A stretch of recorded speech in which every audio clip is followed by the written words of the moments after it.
Yang menarik dalam perikop ini juga adalah Yesus malah tertidur. Para murid-muridnya sebagian besar adalah nelayan yang sudah tahu tentang masalah yang akan terjadi di laut. Tapi mereka tidak tahu bahwa akan kejadian sebentar lagi ada badai. Tahu-tahu sebentar lagi turunlah badai. Mereka khawatir, mereka cemas, mereka gentar untuk menghadapi badai tersebut. Kita lihat bahwa Yesus dari Nazaret. Nazaret itu tempatnya di gunung. Ya. Yesus tenang-tenang aja, dia malah tertidur. Ya. Ketiga, maka datang murid-muridnya membangunkan dia. Katanya, "Guru, guru." Ya, sedangkan Yesus tertidur. Mengapa? Sebab Yesus ialah jaminan keselamatan itu sendiri. Bila Yesus ada di atas perahu, berarti jaminan itu ada di atas perahu. Ya. Kalau Yesus dalam persekutuan doa, ya, maka jaminan ada di persekutuan doa kita juga.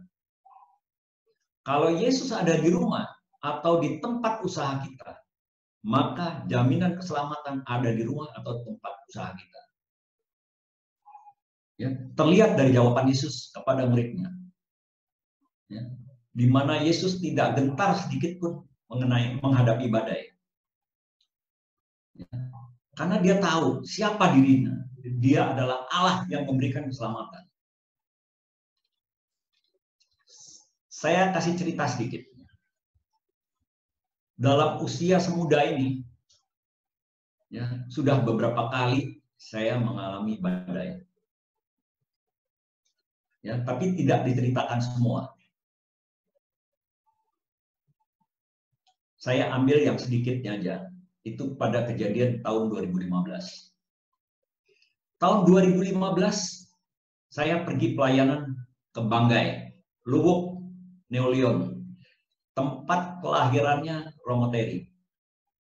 Itu pada waktu itu bersama dengan ABKK.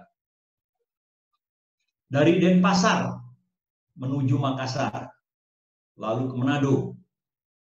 Sampai di sana kami dijemput oleh kepala bandaranya di tangga pintu pesawat. Di sana rombongan dilayani oleh tim dari Manado.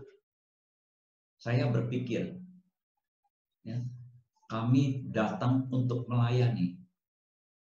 Kok malah dilayani? Dijamu, disambut sebagai pejabat. Inilah kebaikan Tuhan. Kalau kita tulus dalam melayani, pasti berkat akan melimpah kepada kita. Setelah itu kami melanjutkan perjalanan menuju Kepulauan Banggai dengan naik perahu. Perahunya kecil, kira-kira 10 orang. Jadi saya bersama rombongan 20 orang, jadi 2 perahu. Cuaca pada waktu itu cukup terang, langitnya bersih, ya, panas matahari cukup menusuk kulit. Ya. Setelah 10 menit perjalanan, mulailah mendung. Mulai ada ombak kecil disertai gerimis. Lama-lama ombak menjadi besar. Hujan pun bertambah besar. Perahu terombang-ambing. Ya. Ombaknya menjadi besar, terombang-ambing. Terasa seperti perahu itu diketelan sama ombak. Pada saat itu kami cuma bisa pasrah, bernyanyi, memuji, berdoa kepada Tuhan sepanjang perjalanan. Puluhan lagu dinyanyikan, ya. Tapi gelombang tak kunjung reda. Perlu kita ketahui, setiap pelayanan, ya, setiap masalah, setiap ada pelayanan, pasti ada gangguan. Karena ada iblis yang ingin membatalkan setiap keinginan kita dalam pelayanan. Akhirnya gelombang reda. Setelah sudah berapa lama gelombang reda, kita semua merasa lega. Itu bukan kepintaran daripada nakoda perahu, tapi kita selalu melibatkan Yesus dalam pelayanan. Itu sedikit pengalaman yang saya alami. Jadi bila kita dalam kesulitan dan menemukan jalan buntu, misalnya kebangkrutan, sakit, perceraian, PHK, mandul, dan banyak lagi yang lain-lainnya, itu tandanya adalah kita menemukan jalan buntu. Kita tidak dapat berbuat apa-apa, bahkan semua usaha menjadi ya. Jadi itu kelihatan bahwa kita ada di jalan buntu. Tapi kita perhatikan ya, bahwa perahu dibuat untuk bergerak, untuk berlayar, dan bukan ditambatkan. Jadi andai kata kita punya masalah, jangan cuma diam dan pasrah.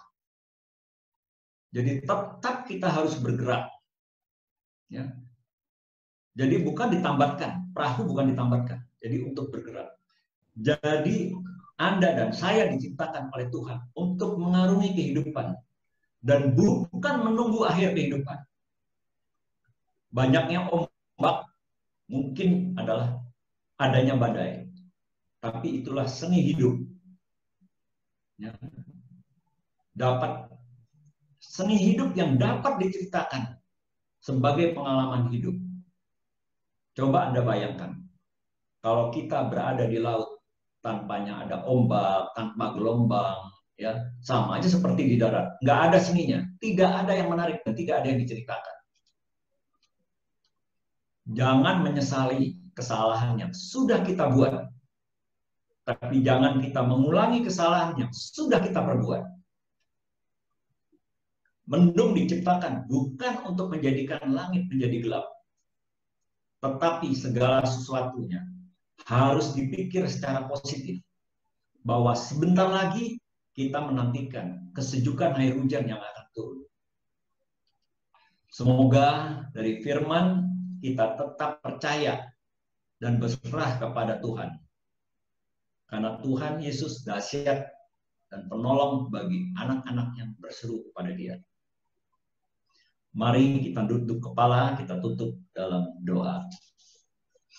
Bapa yang terkasih, ampunilah kami karena kami selalu mengandalkan kekuatan kami sendiri dalam menyelesaikan segala sesuatunya. Dalam firman ini kami diajarkan bahwa Yesus adalah jaminan keselamatan. Ya Bapa, curahkanlah Roh Kudus-Mu agar kami dapat selalu mengandalkan-Mu, karena Engkau adalah jaminan keselamatan bagi kita semua. Amin.